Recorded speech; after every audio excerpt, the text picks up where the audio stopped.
Hello everyone, it's Sheila back again. Welcome to my channel. I am onto the second front. I've already done the back. I'll turn it around that way. Done the back and one of the fronts here, and I'm onto the second front, nearly up to the armholes. So it'll not be too much longer for that one. So I'll put that down. And I've dropped a needle there.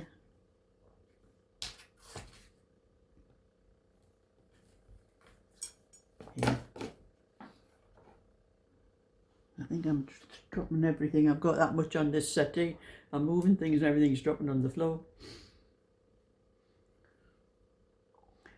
But I have had an email from Rhiannon the day with the to showing me the two little sweaters I did with Rudolph on the front for our two little girls. And I was getting worried because I did put tracking on it when I sent the parcel to Rhiannon, and it took such a long time to get to her. I think I posted one parcel, the one I posted to Val, I think I posted it one day and it was there the next day. This one took about a week. I was starting to get worried, thinking it had been lost in the post, but I was following the tracking, and the tracking had told me that they had tried to deliver it on the Saturday, I think it was, but Rhiannon wasn't in, so she had to pick it up from the depot, and she sent me a picture today of the two little girls wearing it. I think they are a little bit large for them, but they will grow into them.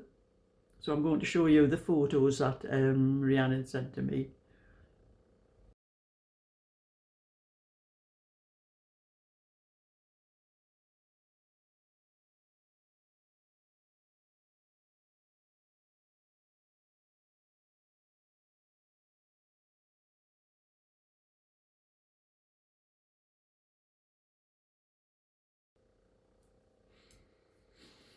That's two lovely little girls. One of them, the oldest little girl, I think, in front of the beautiful Christmas tree. And Rhiannon did say she had trouble getting them to stay still for the younger little girl on the settee, so you couldn't see hers as well as the older little girls. But I'm so glad that they've got them now anyway, and that's one worry off my mind. But when I was thinking about the sweaters, and I was thinking my mother was a beautiful knitter, and when we were kids she used to knit those sort of things for us. She loved doing Fair Isle, I remember that, but it was actually my father that taught me how to knit, because my mother had actually taught me how to cast on and that, but my dad showed me a lot of how to do the different stitches and things like that, because he used to knit while he was in the Navy, especially during the war, you know, when they're on their breaks and that, and they used to do things like that.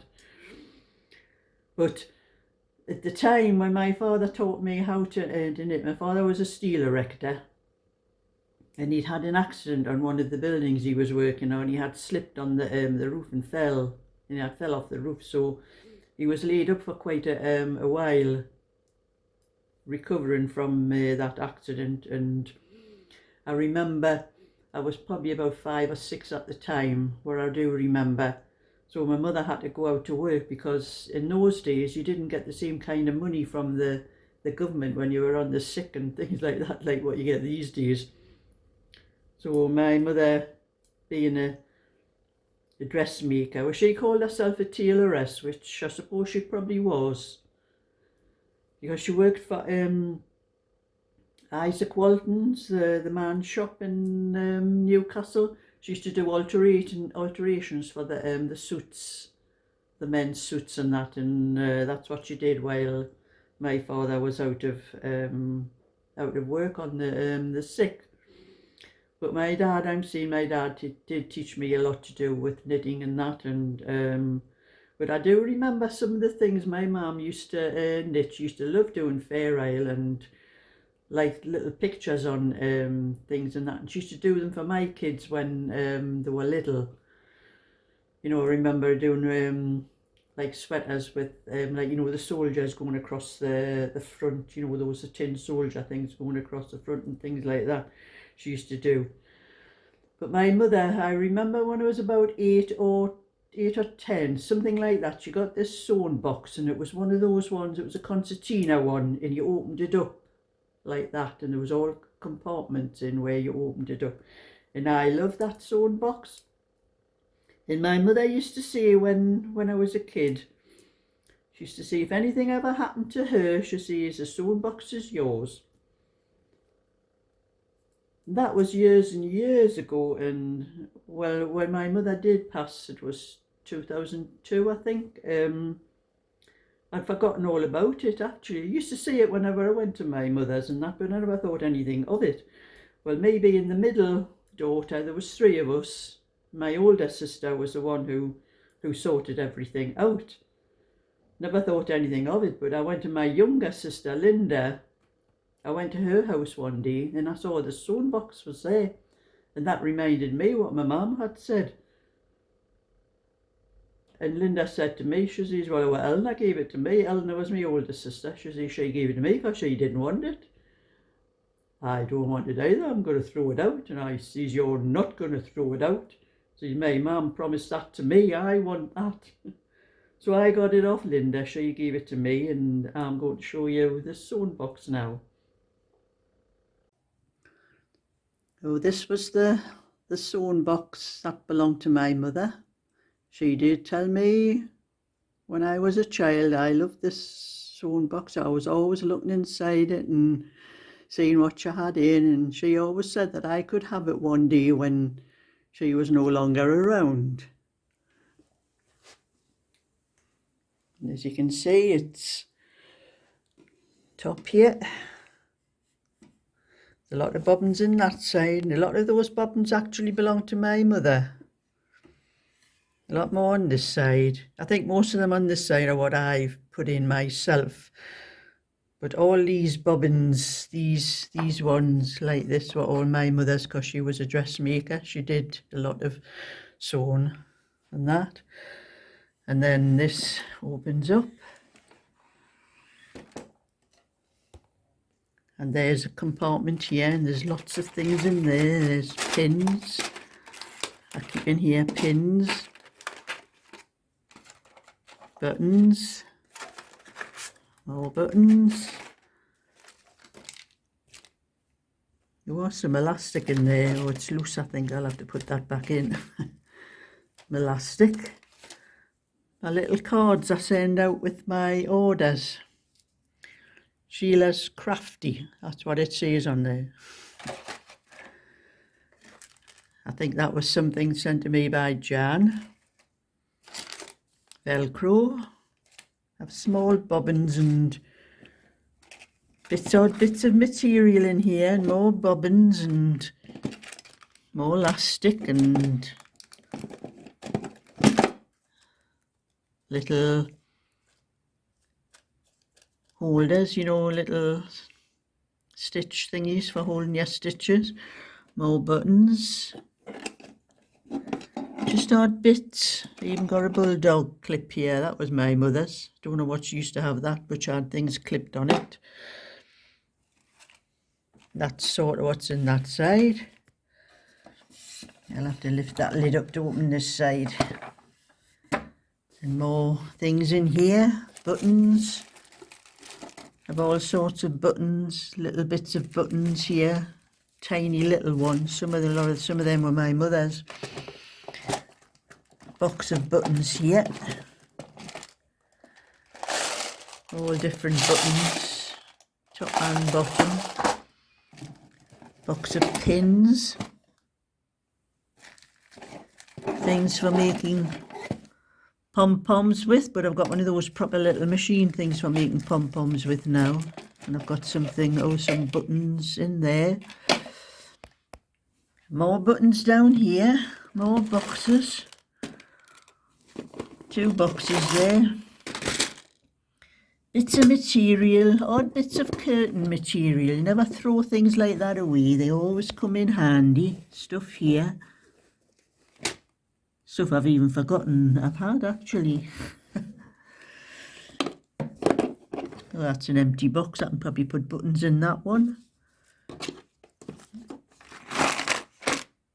A little sewing machine for your sewing machine, the little thread things, the little bobbin things. More buttons down here. Little bags. More buttons. More buttons down there. Box with all bits and pieces in, needles and sewing needles and little press stud things. That's what I keep in here. And my sister was going to throw this out. Not on my life, she was not. So that's my lovely sewing box handed down to me from my mother. Eventually, I think it has a brand thing on here. I can't make it out quite. Stromenbrook Hamar, product of Norway. They must be the manufacturer of the box. But when I'm gone, it'll probably be my granddaughter Sheila would probably get it after me.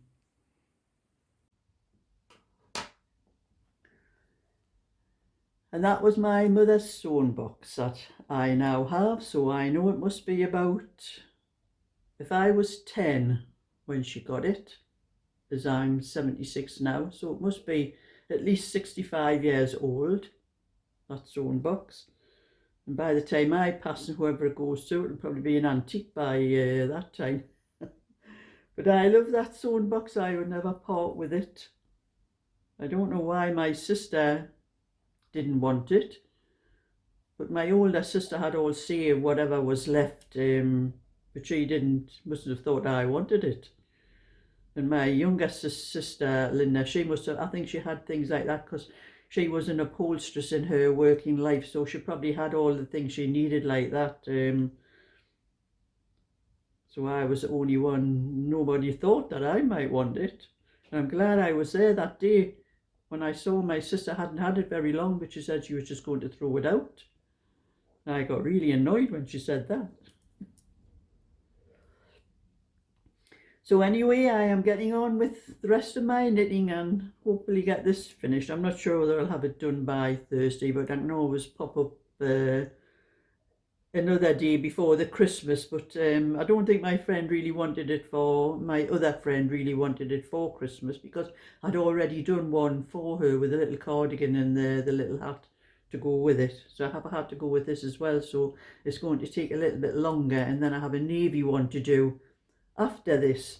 And when I do the navy one, I'm very glad that Bonnie sent this to me because I'll be using this when I do the navy one, because there's no way I can knit the dark colours after the last ones I've done with the dark colours.